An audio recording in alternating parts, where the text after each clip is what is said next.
Backdrop fire ফাইটারদের জন্য একটি বিপজ্জনক নাম।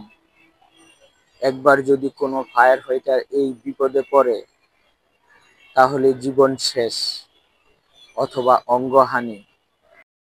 একজন ফায়ার ফাইটার জীবনে একবার অথবা দুইবার এই ব্যাকড্রপে পড়তে পারে। কিভাবে বুঝবো ব্যাকড্রপ হতে পারে? একটি আবদ্ধ কক্ষ,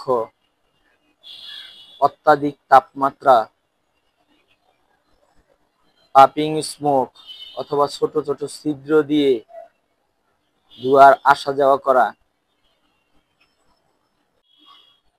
অন্ধকারাচ্ছন্ন কাচের জানালা, এক ধরনের চাপা শব্দ। ব্যাকড্রপ হলে করণীয়: সম্পূর্ণ পিপিই পরতে হবে, ভেন্টিলেশন করতে হবে, প্রয়োজন বোধে ফায়ার ফাইটিং বন্ধ রেখে অবজারভেশনে থাকতে হবে।